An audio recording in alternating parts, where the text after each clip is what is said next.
Espace TV, le 22h.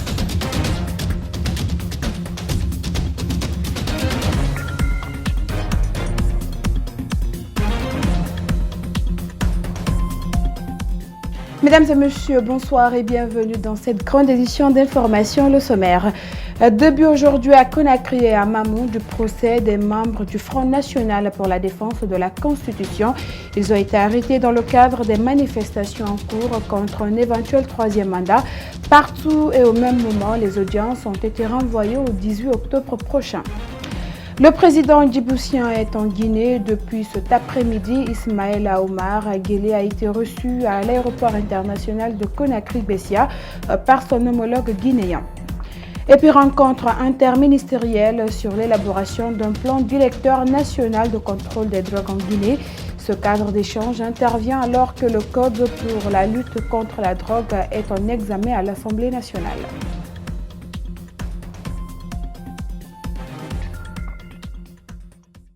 Encore une fois, bonsoir. Ouverture ce mercredi au tribunal de première instance de Dixine du procès des membres du Front National pour la défense de la Constitution. Abdourahmane Sano, Sékou Koundouno, Bilde Sam et si tous membres du FNDC ont fait leur première comparution. À la demande du procureur, le procès a été renvoyé au vendredi 18 octobre. Il faut rappeler que ces membres du FNDC qui sont contre un éventuel troisième mandat ont été arrêtés durant le week-end dernier à suite de l'appel à manifester qu'ils ont lancé. Mohamed Valek Touré et Ibrahima Souri Kamara. Nous sommes au tribunal de première instance de Dixine où se tient le procès des membres du Front National pour la défense de la Constitution. Ils sont poursuivis pour avoir appelé à des manifestations non autorisées. Des journalistes bloqués à l'entrée ont tenté à multiples reprises d'accéder à la salle d'audience dans un premier temps. Ils en ont été empêchés par les forces de sécurité. Après moult tentatives, le procureur ordonne la rentrée des journalistes munis de leur badge. Devant le président du tribunal, 7 prévenus. L'audience a duré plus de 3 heures. Nous constatons à l'issue de cette audience qu'aujourd'hui en Guinée, lorsque vous appelez des citoyens à manifester de façon républicaine, de façon pacifique, vous commettez une atteinte grave à l'ordre public. Lorsque vous demandez à des citoyens de rester à la maison pour ne pas que des contre-manifestants les agressent, vous commettez une atteinte grave à l'ordre public. C'est pour cette raison que nous sommes là, pour démontrer à l'opinion nationale et internationale que nous n'allons pas laisser passer cette injustice. Un élan de solidarité des avocats aux membres du Front National pour la défense de la Constitution, dont les ennuis judiciaires sont vus comme de la persécution politique. Leur demande de mise en liberté provisoire des prévenus a été rejetée par le président du tribunal. Parce que ce qui est étonnant, même celui pour lequel le procureur lui-même avait demandé une mise en liberté provisoire n'a pas été libéré. Cette décision du tribunal, nous ne la comprenons pas. Abdourahmane Sano, Sékou Koundouno, Bilde Sam et Si ont fait leur première comparution publique pour répondre des accusations du pouvoir. Après les avoir entendus tous, le président du tribunal a demandé le renvoi du procès au vendredi 18. Une décision que ne voulaient pas les avocats de la défense qui se disent prêts à défendre le dossier jusqu'au bout. Et puis au même moment, les membres du FNDC arrêtés à Mamou et dans la commune de Matam à Conakry étaient entendus devant les tribunaux de première instance de Mamou et Mafanko.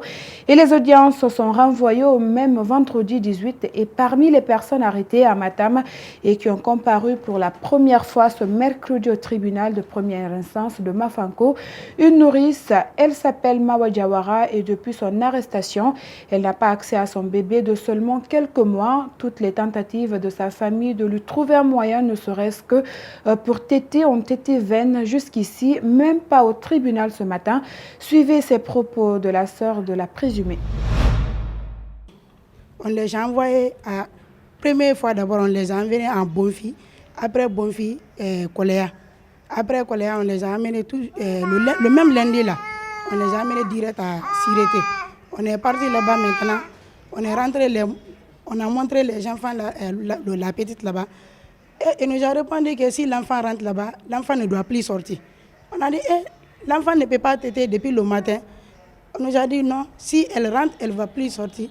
Il faut le rapport même avant de rentrer. Si pour sortir encore, il faut le rapport. On les a priés là-bas de faire sortir la petite pour que son enfant puisse téter. Que si la petite va sortir au dehors, c'est pour aller chez elle. Si ce n'est pas ça, elle ne veut pas sortir pour donner à son enfant à téter. On est là à souffrir avec elle. On la donne les choses. Pape, elle prend pas ça. Elle nous fatigue seulement à pleurer. Depuis le lundi, on est là à se promener avec elle comme ça. Elle pleure comme ça seulement. On a demandé à l'État de laisser nos parents. C'est ça que nous on demande à l'État, de laisser nos parents. Parce que moi, je souffre maintenant avec l'enfant là. Ils ont venu au tribunal là-bas. Aujourd'hui, pour parler, ils n'ont pas tombé d'accord. On a reporté encore que le 18. Le 18 maintenant, on les a mis encore dans le véhicule, aller au sûreté encore. Troisième jour de la manifestation du FNDC, l'axe Bambeto-Koza est resté particulièrement calme.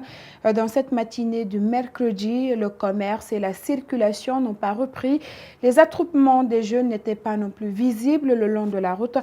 Juste les traces de pneus brûlés et des tirs sporadiques. Cependant, les citoyens déplorent les exactions des forces de l'ordre dans cette zone. Alceni Bari et Lamine Silla ont fait un tour de ce côté et suivez. Bambeto, troisième jour de manifestation du FNDC. Circulation paralysée, lieu de commerce fermé. Seule la bretelle qui remonte vers l'aéroport tente de survivre à ces troubles.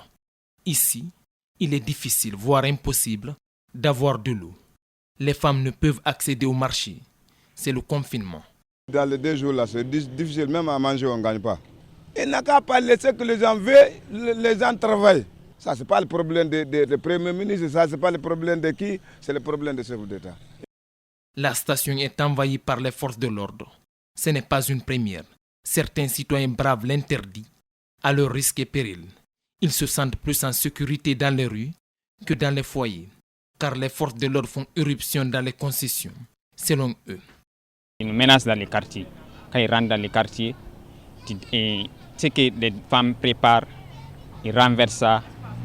Et puis, même si tu ne manifestes pas, tu es obligé de sortir parce que quand tu es à la maison, tu n'es pas à l'abri des gendarmes et des policiers. Ils se trouvent dans les maisons ici, ils te sortent, ils te frappent, ils te prennent aussi envahir.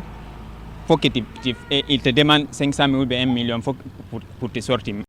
Un tour à Koloma, traces de pneus brûlés, pas d'attroupement de jeunes, ni de circulation. Dans le quartier, nous sommes interpellés par des jeunes. Cette boutique a été vandalisée par les forces de l'ordre.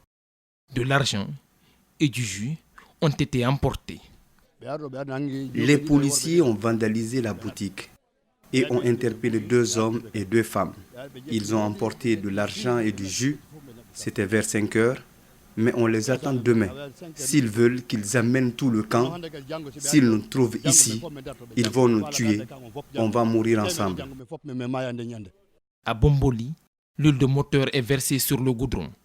Ce matin, pas d'affrontement sur l'axe. Juste des tirs sporadiques. Vous ne verrez pas les images des forces de l'ordre, car elles nous l'interdisent. Nous quittons l'axe, destination Petit Simbaya. Les échauffourées ont repris.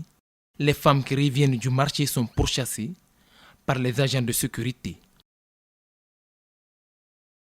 La route Le Prince reste paralysée en cette 3e journée de manifestation contre une nouvelle constitution en Guinée. Entre la T5 et Koza, boutiques et magasins sont restés fermés, la circulation fortement affectée. Le constat est posé par nos reporters Abdoulaye Sadio Diallo et Aliouba. Circulation morte, commerce fermé et forces de l'ordre présentes. Voici l'image qu'affiche la T5 en ce mercredi après-midi. 3e jour de protestation à l'appel du Front National pour la défense de la Constitution. Nous n'avons pas accepté que les gens passent par là aujourd'hui pour éviter toute mobilisation. C'est ce qui nous a fatigués ces 2 derniers jours, confie une source sécuritaire qui précise que le calme y est depuis le matin. À quelques kilomètres de là, nous voilà à Wanindara, où le même constat est fait à 14 heures. Sauf qu'ici, quelques échauffourées ont éclaté dans la matinée. 7h30, 8h, 9h comme ça là. Bon, ils sont venus dans le quartier, ils ont commencé de tirer les balles pour effrayer les gens. Tout ça là, c'est pour provoquer les gens. Un peu à l'ouest, on constate plus de mouvements. À Anko 5, quelques étalagistes commencent à occuper les abords de la route. Pendant ce temps, des rares véhicules et motards s'aventurent. Au carrefour Koza aussi, le commerce est fermé et la circulation fortement affectée. Les forces de l'ordre restent aux aguets.